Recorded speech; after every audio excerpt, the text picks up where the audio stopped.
Now, I've had quite a few questions about, well, two things. One, quite a few questions about the refugees or migrants that are pouring into Europe. How there's some here that I picked at random, and then there are others. How best to be in a state of compassion and so on. It's already wonderful to see that there is a lot of compassion, especially in some countries, like Scandinavian countries, Germany, and so on. There is a lot of openness and compassion towards the suffering of others, and it's heartening to see that.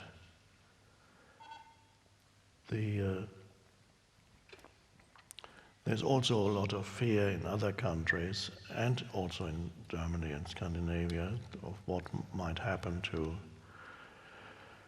their society, their cultural values, if there's a continuing inflow of people. So it's a question of balancing the heart and the head.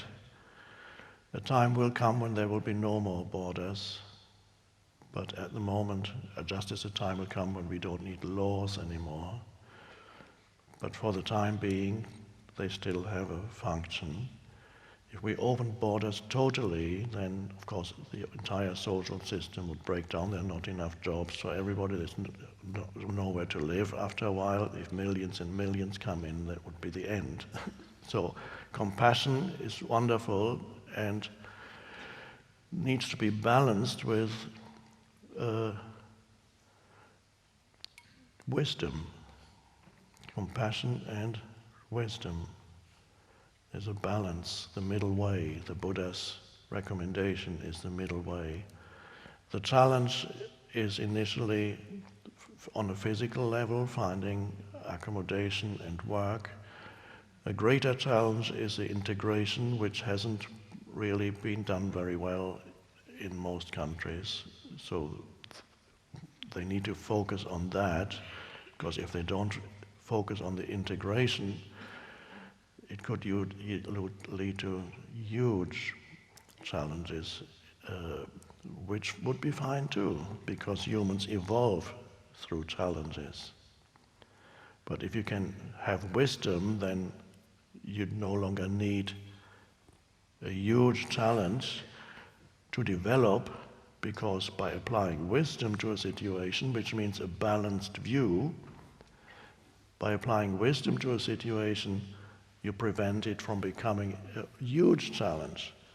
And if you cannot apply wisdom to a situation, then it will become a huge challenge, and that will be fine too, because humans evolve through challenges. Wisdom usually means that, yes, there still be challenges, but you don't create gigantic challenges for yourself. In the absence of wisdom, you do. That's so it's an interesting fact that not only for individuals, but also for the collectives, there's a continuous, one thing after another arises. Is, oh no, now this. First it was Greece, that was the big challenge, and now you have an even bigger challenge. It's as if some script writer for the drama, the collective drama, infinitely creative script writing. Okay, what can we do now for the next episode of humanity? Oh, now let's give them that. It's a challenge for, of course, for the refugees themselves. It's a huge challenge, and for the others where they go to, it's also becoming a challenge and could become a huge challenge. Mindset. These people come from different places that represent different forms of conditioning of their mind, just as in the West the mind is conditioned in certain ways. So in the West has only just arrived at certain insights through painful, very painful, insane behavior that they manifest in until recently.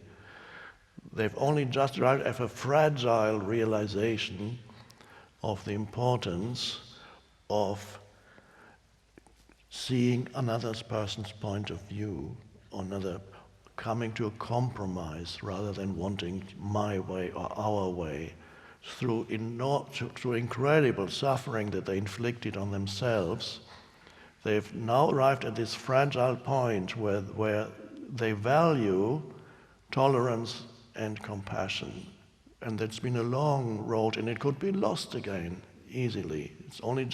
It's part of the growth of, it implies some diminishment of ego. In order to practice tolerance and compassion means, on a collective level, there has been some diminishment of ego, and it has happened through suffering that was self-inflicted, through endless wars, culminating in the insanity of the First and Second World War, and genocide, and so on.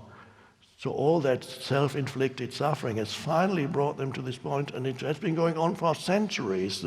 Gradually, equality for women, to value equally man and woman, is also relatively recent. We've arrived at now.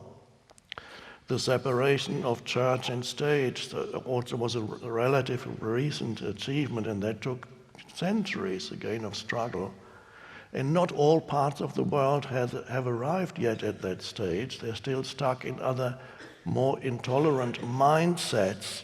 And this is why the integration is very important, because integration means, are they able to adapt to our mindset? Now, there are some people who say all cultures are totally equal, it's just different. I would suggest that there is such a thing as a development in cultural values and the development of collective consciousness.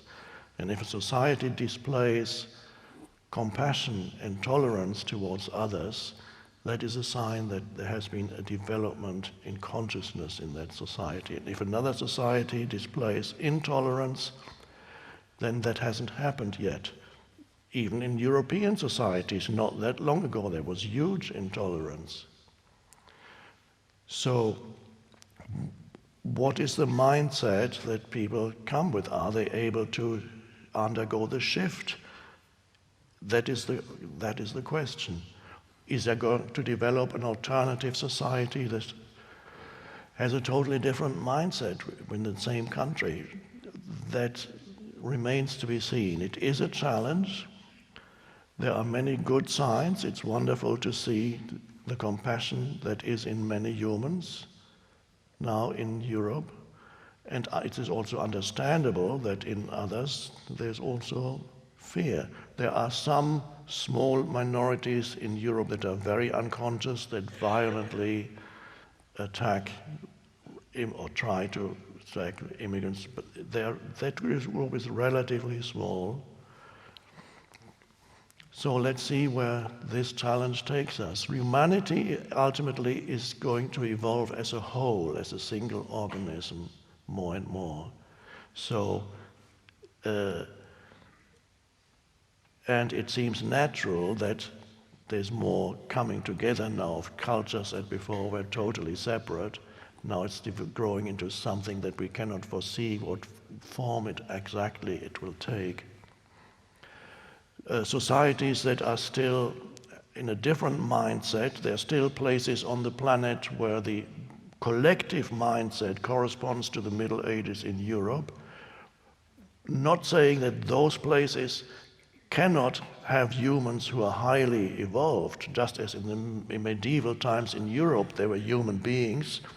Some human beings were deeply spiritual, egoless, and highly evolved. Even within those societies which collectively were quite ignorant and deeply, deeply in the grip of the collective ego, which in Middle Ages in Europe took the form of religious dogma and so on. So there are still some societies which are at about that time period, so that the shift can be speeded up if they come to the West. To what extent can they go beyond their mindset? And not all the refugees are from those parts of the world, because the Middle East, there are many different energy fields. Syria is not the same as Afghanistan, it's not the same as Iraq, and so on. There were ancient cultures in many of those places that predate European culture.